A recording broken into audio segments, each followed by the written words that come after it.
How is it possible that this administration discovered at least 3 previous balloons that flew over the U.S. under the previous administration, but Trump officials didn't know it was happening?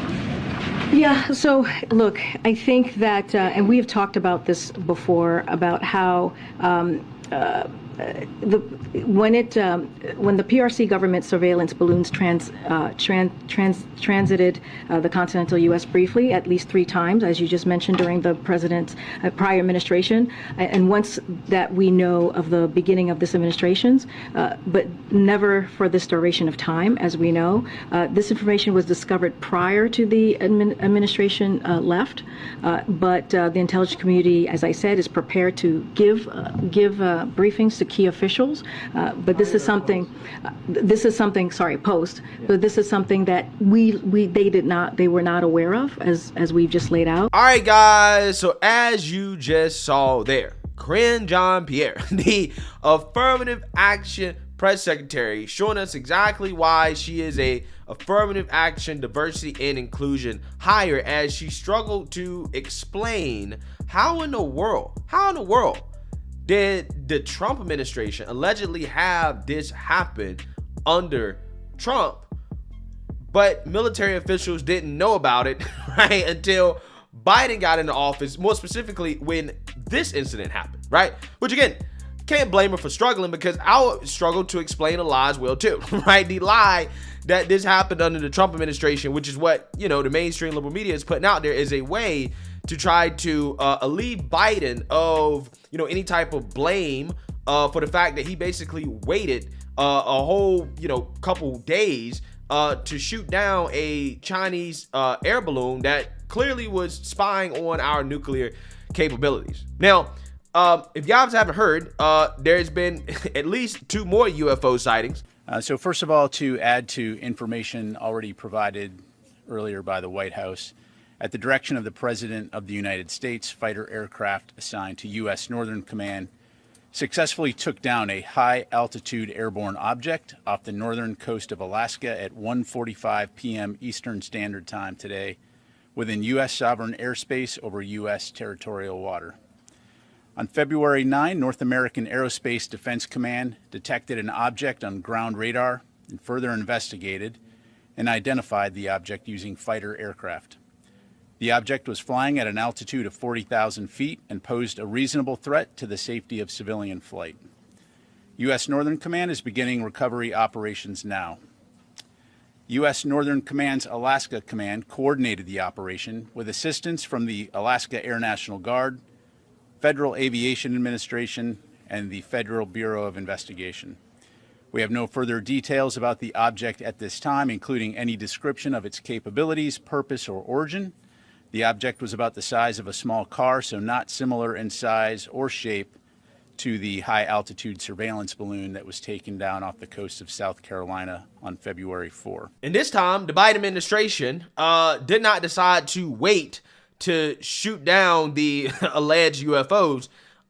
He actually decided to take preemptive action and to shoot them down. One was allegedly flying over Alaska or near Alaska, and another one was flying over Canada or near Canada. They decided to shoot those down. And listen to Karine Jean-Pierre once again struggle to explain why the Biden administration decided to do that. Take a look. Why is the American military shooting something out of the sky over Canada? Because it's part of NORAD. The NORAD is part of it's a what you call a coalition, a consortium, a pact of nations. A pact, okay. Exactly. And so that's why we were able to do that. Again, we didn't do it on our own. We did it clearly in step with Canada.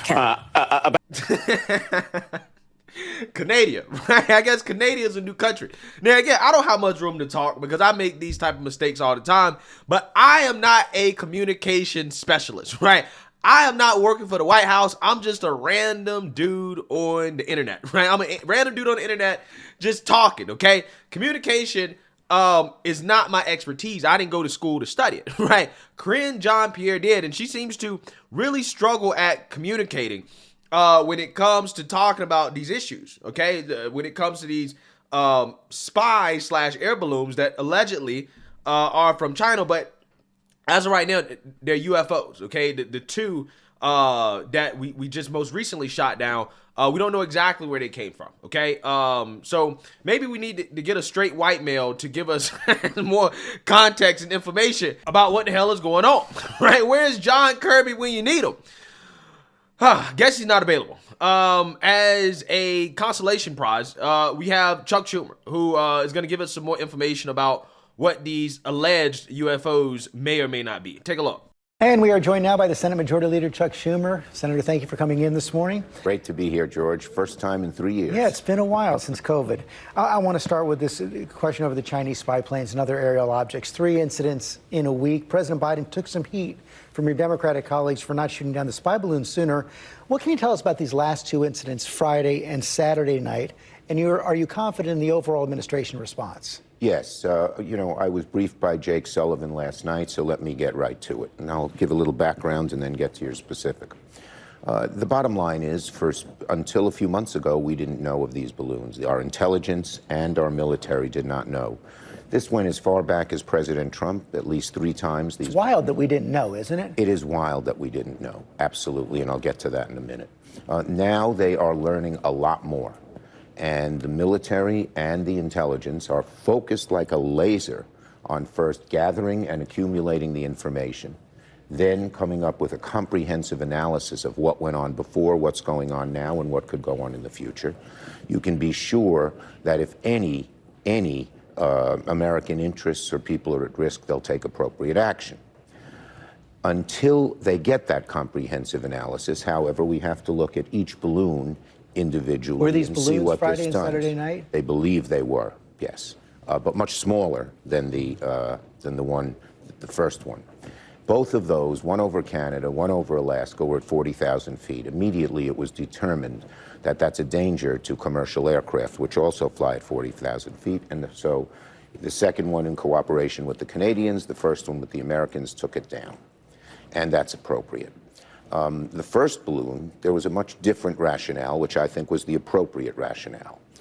We got enormous intelligence information from surveilling the balloon as it went over the United States and watching. Didn't the Chinese get enormous intelligence as well? Well, they could have been getting it anyway, but we have to know what they're doing, okay? And we don't know exactly, but we got a lot of that. And even more importantly, by shooting it down over water, U.S. waters, only 6 miles out from South Carolina, we're going to probably be able to piece together this whole surveillance balloon and know exactly what's going on. So that's a huge coup for the United States. This program is going to have to be shut down now, hasn't it? The Chinese aren't going to be able to send balloons. Look, I think the Chinese were humiliated. I think the Chinese were caught lying, and I think it's a real step back for them. Yes, I think they're going to have to. I think they're probably going to have to get rid of it or do something because they look really bad. And they're not just doing the United States. This is a crew of balloons. We saw one in South America. They've probably been all over the world. So what do we do now to counter China overall if they're clearly taking more provocative actions? Yeah.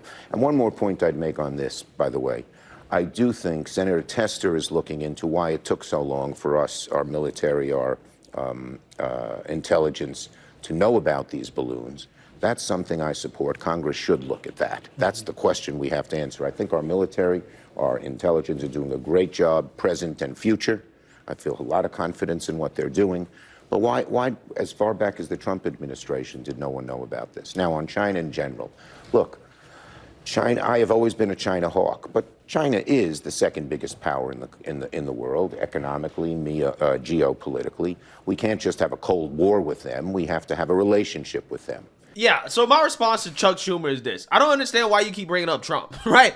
I love how when the Democrats talk about this situation, the fact that the Biden administration is being embarrassed by China having the cojones to fly spy surveillance aircraft into U.S. airspace. Why do you keep trying to bring up Trump as if that makes it better, right? As if that makes it so like Biden doesn't have to take blame for it or that there's some type of excuse. No, what's clearly happening is that Biden is being tried by China, right? China sees Biden as a weakling, maybe compromised because, just saying, Biden could be in bed with China, right? Hunter Biden laptop stuff, okay? I'm just saying, he could be in bed with China and maybe China feels like, hey, we can try the Biden administration. right? They're going to let one of our balloons just fly over the country for a whole week, right, before shooting it down. Now, the Biden administration is trying to act tough by taking preemptive action and shooting down the balloons before they actually fly over the country. But it's too little too late, right? It's too little too late to try to act tough. China already knows what you're made of, right? Which is why they're sending the balloons in the first place. This is not an embarrassment for China, despite what Chuck Schumer is claiming that it's embarrassing for China. No, it's not embarrassing for China. It's actually embarrassing for us, okay? It's embarrassing for the Biden administration and the Democrat Party that China clearly feels like, hey, we can just fly our stuff in their airspace all day, right? And we don't have to worry about it. We don't have to worry about it getting shot down, okay? This is why they keep sending them. This is why they probably will continue to send them, okay? So this is not the win for the Biden administration that they think it is. It actually really is just a demonstration of weakness, right? It's a demonstration that, hey, we'll just let stuff fly over our country and then we'll act tough later, right? To try to make up for it. Not good. So with that being said, we don't know what, these objects were. The latest 2 UFOs that got shot down, but wouldn't be surprised if they were from China or Russia or somewhere like that. I find it be very interesting that this stuff is happening, especially as the government is being a little bit more transparent about UFOs and the origins of UFOs, whether or not they're, terrestrial or extraterrestrial. There's a whole lot of interesting things going on here in regards to things flying around in U.S. airspace. I just find it particularly fascinating, the response from the Biden administration, because from my understanding, when it comes to the UFOs that actually exhibit behaviors that are otherworldly, which reportedly there are those out there, they don't try to shoot those down, right? They don't really mess with those like that, right? So the fact that they shot it down kind of tells you that, yeah, it's definitely of terrestrial origin, and they probably have a good understanding of where it's from. But I'm just saying, all this UFO talk is pretty interesting and is heating up a lot over the last few years or so. So it'll be fascinating to see where this goes. But let me know what you guys think. Make sure you like, comment, and subscribe. Most importantly, share a Black conservative perspective. Peace.